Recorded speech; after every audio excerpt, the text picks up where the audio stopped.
Nous sommes heureux de vous retrouver encore cette semaine pour un nouvel épisode de votre documentaire Cette architecture.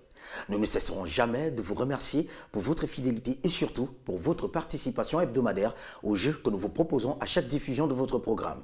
Avant de vous faire découvrir la merveilleuse architecture de Dar Suissi, une des maisons coloniales d'une des villes de Tunis, la capitale tunisienne, voici la question de la semaine.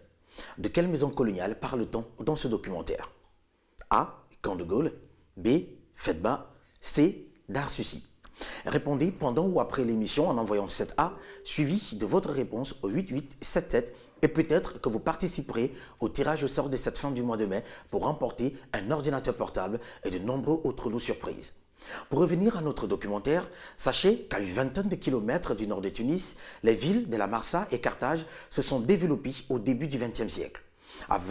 Avec l'arrivée du chemin de fer, ces petites villes sont devenues des stations balnéaires très prisées. Si l'histoire de la Marsa est récente, celle de Carthage par contre est ancestrale. Fondée en 814 avant Jésus-Christ, l'ancienne capitale punique fut détruite puis reconstruite par les Romains. Ce qui explique d'ailleurs la richesse architecturale de son sous-sol. Sur le front de mer se trouve une succession de maisons d'origine coloniale, parmi elles le Dar Suissi. À une vingtaine de kilomètres au nord de Tunis, les villes de la Marsa et Carthage se sont développées au début du XXe siècle.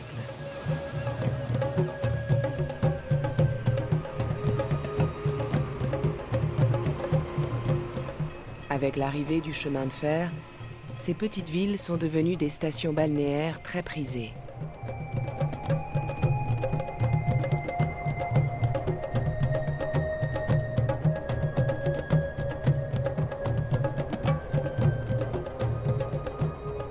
Si l'histoire de la Marsa est récente, celle de Carthage est ancestrale.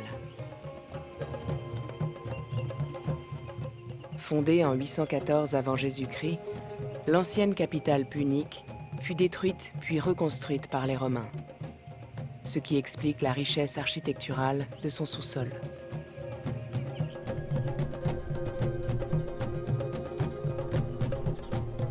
Sur le front de mer se trouve une succession de maisons d'origine coloniale. Parmi elles, le Dar Suissi.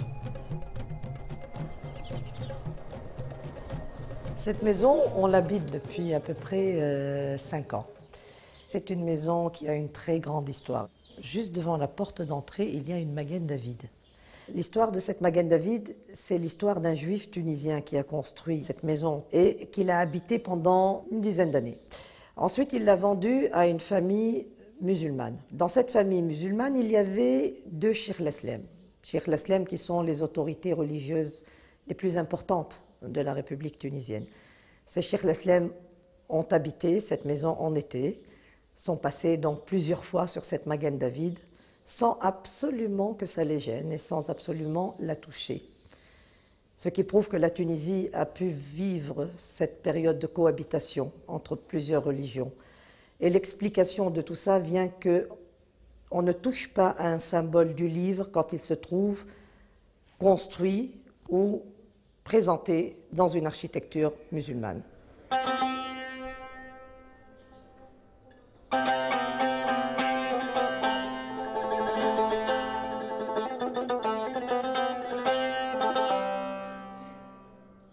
La diversité de l'architecture du Dar Suissi témoigne du mélange des cultures présentes en Tunisie au début du XXe siècle.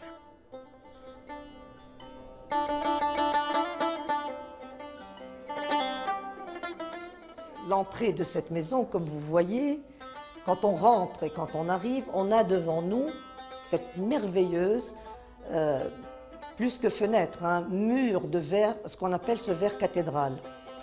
Il est là pour une raison très très coquette en fait de cette maison, c'est que quand on rentre et que c'est une maison d'été, on a le soleil qui arrive à flot et le visiteur il est ébloui d'entrée de jeu par le soleil qui passe à travers le vert qui est la couleur de l'islam, le jaune et le blanc de cette verrière qui est traditionnelle en fait.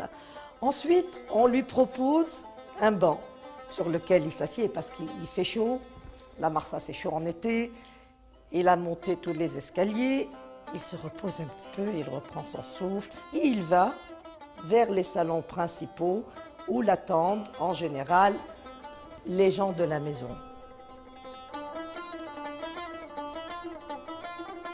La maison a été construite selon les codes traditionnels de la Médina de Tunis. Elle a pourtant été adaptée aux contraintes de la modernité. On est là dans le patio central. C'est une pièce qui normalement n'est pas habitée. C'est une pièce de passage. C'est-à-dire que toutes les portes que vous voyez autour, les gens sortent de là et se trouvent ici dans le patio central. Quand je me la suis appropriée, j'en ai fait un salon. Ça a choqué un petit peu de mes amis, mais c'est comme ça. Comme vous voyez, il y a des meubles de différentes époques, on peut dire. Donc le moderne totalement, l'ancien, l'africain, qui sont des sièges de chefs de clan africains, le 1930. Des réalisations de sculpteurs modernes, de sculpteurs tunisiens modernes faits dans des vieux marbres. J'y ai mis ce que j'aime. J'apprécie énormément la hauteur de plafond de ce patio central. À mon avis, il a été couvert dès l'origine. Les fenêtres donnent cette lumière extraordinaire qui est toujours dans la maison.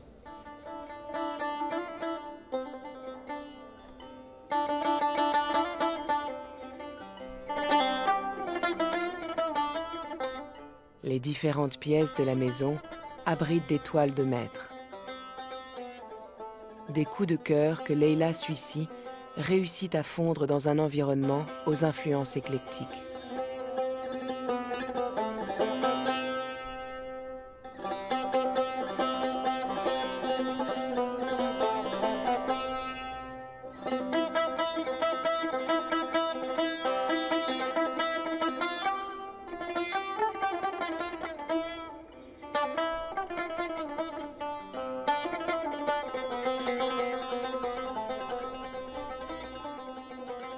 Cette pièce, c'est le salon oriental.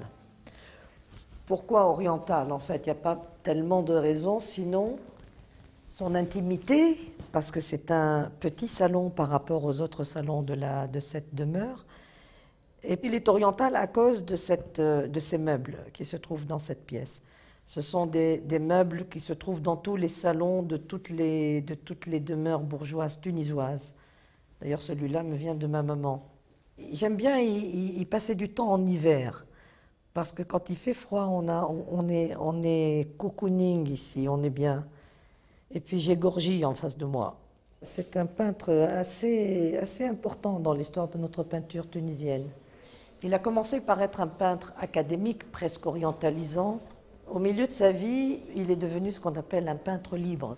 Et il s'est donné totalement à ce qu'il est lui-même en tant qu'homme, c'est-à-dire beaucoup d'amour pour les femmes, beaucoup de sensualité et beaucoup d'érotisme.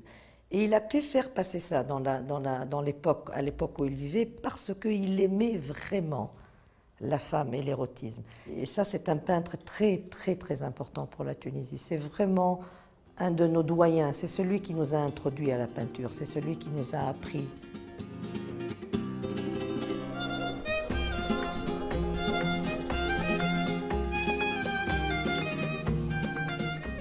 Ce qui est extraordinaire, c'est que quand nos amis rentrent pour la première fois, ils pensent que cette maison a toujours été meublée comme ça. Cette maison a accepté tout ce qu'on lui a amené d'étrange et d'étranger à sa culture, à sa fonction, à sa position de maison à la Marsa.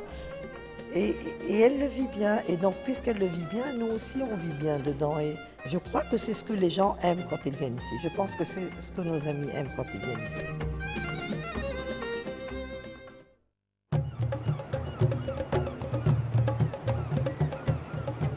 Dès le début du XVIIIe siècle, les bey, les anciens souverains de Tunisie, avaient successivement construit des résidences à la Marsa. Ce n'est pourtant qu'en 1912 que la ville prend son essor. Elle devient une municipalité à part entière sous l'impulsion de riches Tunisiens, mais aussi d'Européens qui y construisent des témoignages d'insouciance et de joie de vivre.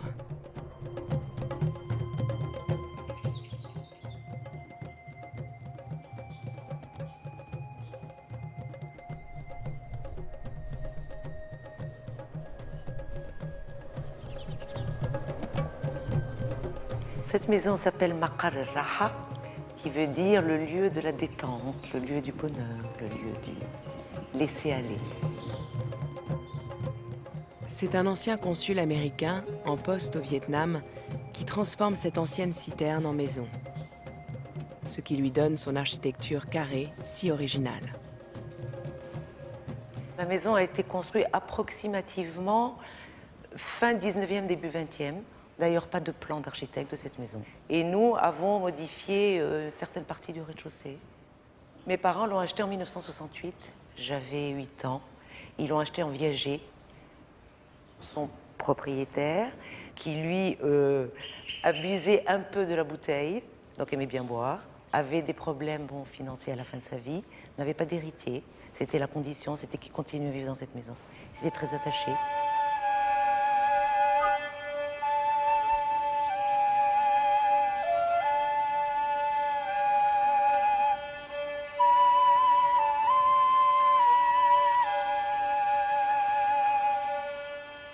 Là où nous sommes assis actuellement était le salon, avec un dôme d'une certaine hauteur. Le propriétaire était propriétaire foncier. Le retour de voyage de Turquie, il est passé par Rome et il est tombé en admiration devant le Vatican et le dôme du Vatican, et il a voulu faire exactement la même chose dans cette maison.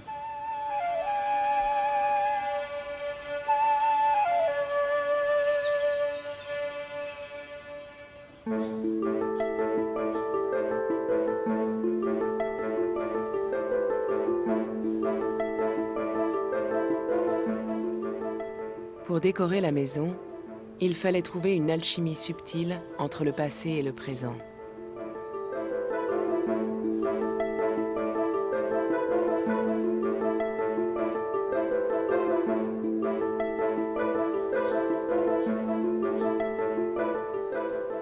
Les éléments antiques se mélangent aux objets coloniaux ou au mobilier contemporain.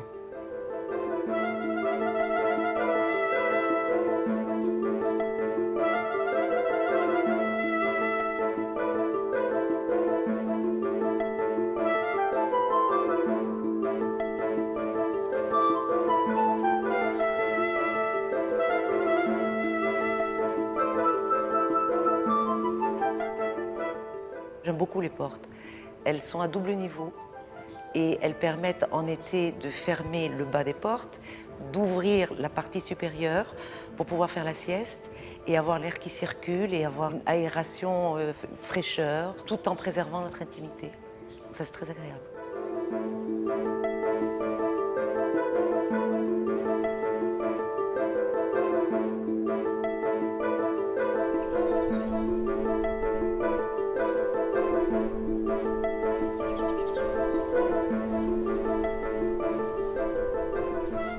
La maison est un cube, donc premier étage où il s'installait pour passer son été, lieu de villégiature. Le rez-de-chaussée était la citerne.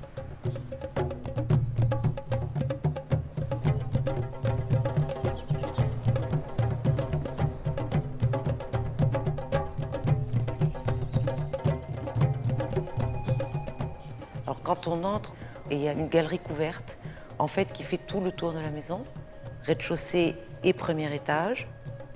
L'été, ça permet de se mettre sur la terrasse, donc c'est la galerie, il y a plein d'air, donc c'est toujours très frais, très aéré. Au début du siècle, la maison se trouvait au milieu des champs. La citerne en sous-sol permettait d'irriguer les terres, tandis que le propriétaire vivait au rez-de-chaussée.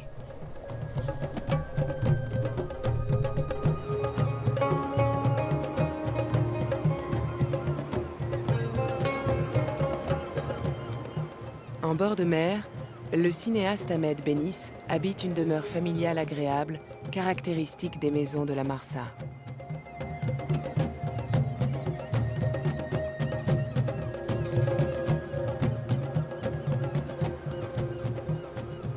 Cette maison était un endroit de villégiature. Mes grands-parents, comme mon père, passaient un mois, l'été au maximum, puis retourner dans la Médina.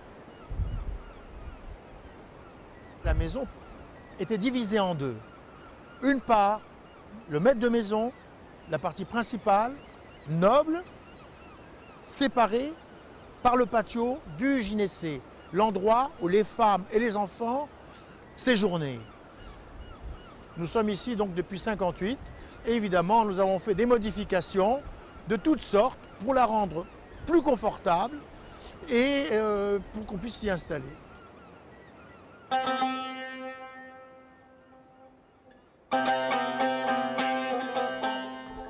La maison d'Ahmed Benis a été construite pour n'être utilisée qu'un mois par an. On est dans le patio de cette maison qui a été construite par mon grand-père dans les années entre 12 et 20 du siècle dernier. Le patio est l'œil, le centre visuel, le puits de lumière de la maison traditionnelle tunisienne. Les chambres donnent toutes sur le patio, les fenêtres donnent toutes sur le patio pour que le gynécée soit à l'abri, qu'il soit soustrait des regards des étrangers, étrangers de la famille. C'est pour ça qu'on n'a pas de vue sur la mer, de vue sur la plage, de vue sur la rue.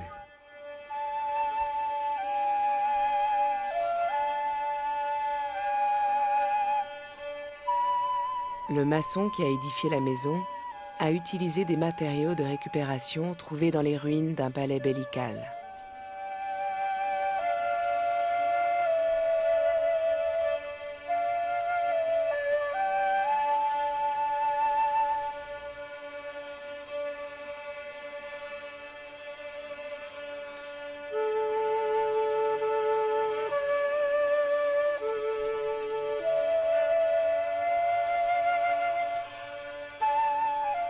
Alors, à la différence de la maison ancienne, cette pièce est extravertie. J'ai voulu une pièce qui soit comme une batha, une place de village, une place qu'on trouve dans la Médina, qui est un carrefour de différentes rues. J'ai trouvé, par-ci par-là, des morceaux de colonnes, des pièces, des résidus de ce qui était Carthage, et dont on a fait une partie de la ville arabe. Lorsque la civilisation arabe était forte, celle qu'on retrouve à Kérouan, qu'on retrouve dans tous les monuments et qu'on retrouve en Italie, c'est de faire avec l'ancien quelque chose de moderne. Il n'y a pas de coupure, c'est la juxtaposition d'un passé avec le présent. Et c'est ça qui est agréable dans une vie, dans une maison.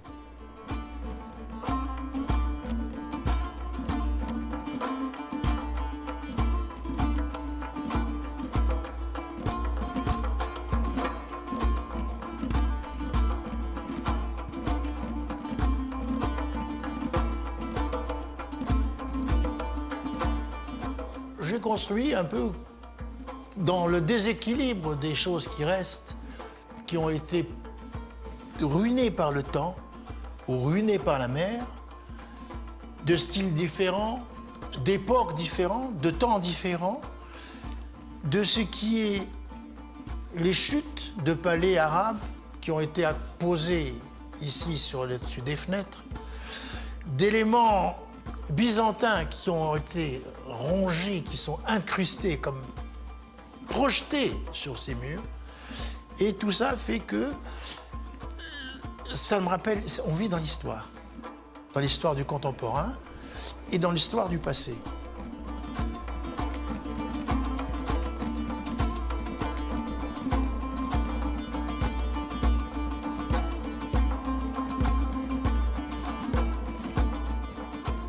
Ces marionnettes, c'est des marionnettes siciliennes à tige. C'était l'illustration de la chanson de Roland, Orlando Furioso. Et le monde tunisien, les Tunisiens au XIXe siècle, puisque la colonie italienne était importante, se sont appropriés la culture italienne. Ils en ont fait une pièce de théâtre qui s'appelle Ismail Becha. Voilà pourquoi c'est amusant. Ces deux entrelacements de culture et qui s'embrassent. Comment peut-on différencier, séparer Ismail Becha d'Orlando Furioso?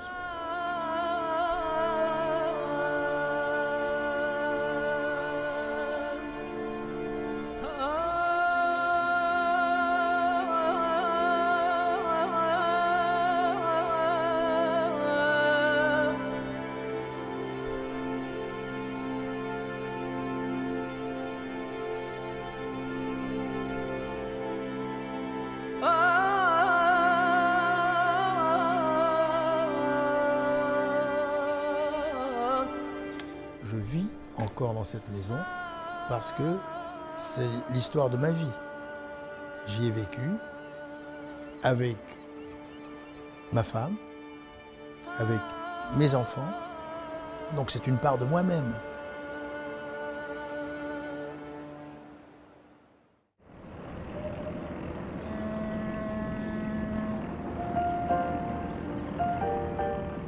Siège du palais présidentiel, Carthage présente un visage calme et serein.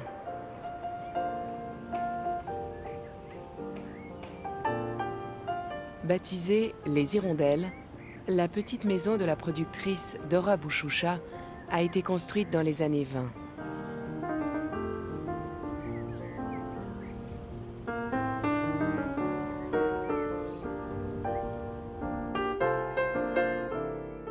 Cette ancienne maison de vacances d'une famille italienne a gardé une atmosphère chaleureuse.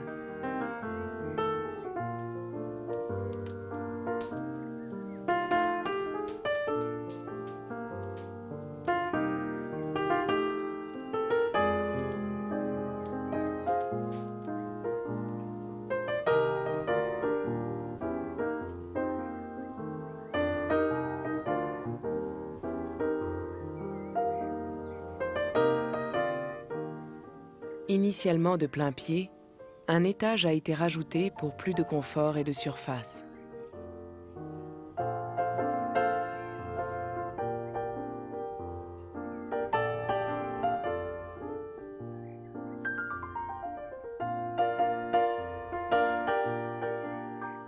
Les chambres s'articulent autour d'une terrasse.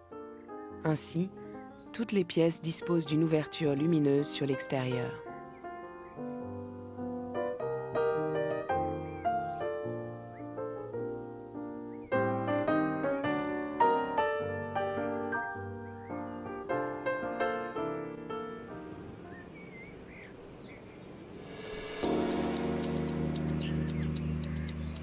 Ville autrefois éloignée de Tunis, vouée aux résidences secondaires, Carthage est devenue la banlieue résidentielle la plus huppée de Tunisie.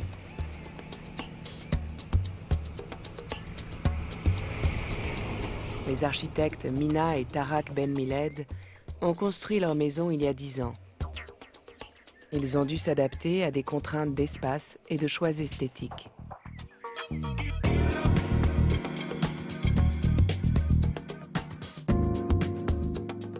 Cette maison, en fait, on l'a faite dans un très petit terrain. Et donc, on était un petit peu coincés et donc on n'a pas pu faire une maison traditionnelle avec patio. On a remplacé le patio par ce grand hall central qui, en fait, dans l'architecture méditerranéenne, c'est toujours la centralité qui prime. On trouve ça en Égypte, en Tunisie, au Maroc, partout. Il y a toujours ce côté central qui est un peu le lieu symbolique de la maison avec les chambres qui tournent autour. Toute la vie tourne autour d'un espace central.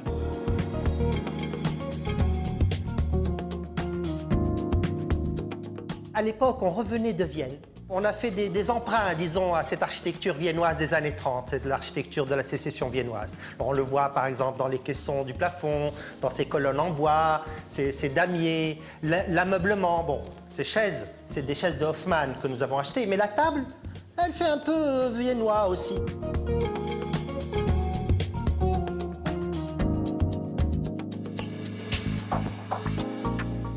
Le mobilier du Dar Ben Miled a été pensé dans la continuité de l'architecture.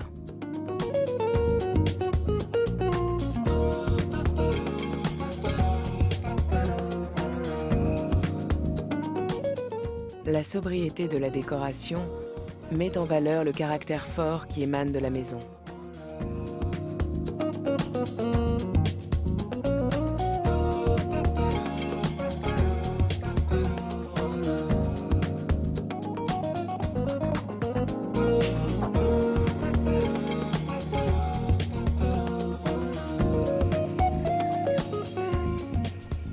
Comme on n'avait pas d'espace pour avoir un jardin, on a fait un patio à l'extérieur de la maison.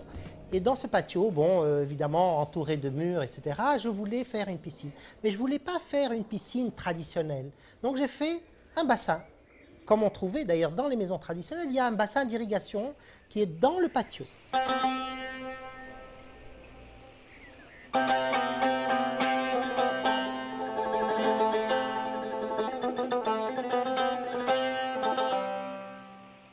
Le sous-sol de Carthage est riche en trésors de l'Antiquité.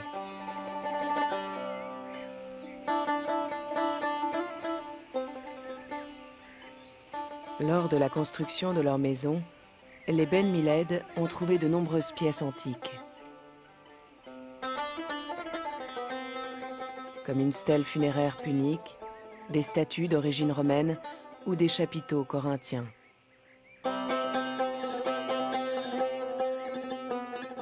C'est dans cet environnement antique que se dresse cette maison d'architecte.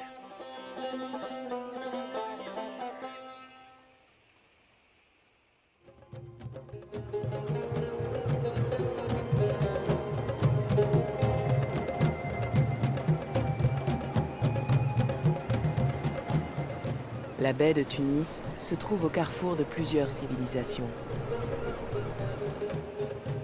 Ce sont ces influences qui font la richesse des maisons de la Marsa et de Carthage. C'est ici que prend fin votre documentaire. Merci de l'avoir suivi. Nous ne nous quitterons pas sans que je ne vous rappelle la question de la semaine que voici. De quelle maison coloniale parle-t-on dans ce documentaire? A. Camp de Gaulle. B. Fedba. C. Dar-Sucy. Nous attendons vos réponses au 8877 précédé du 7A. Bonne chance et à la semaine prochaine.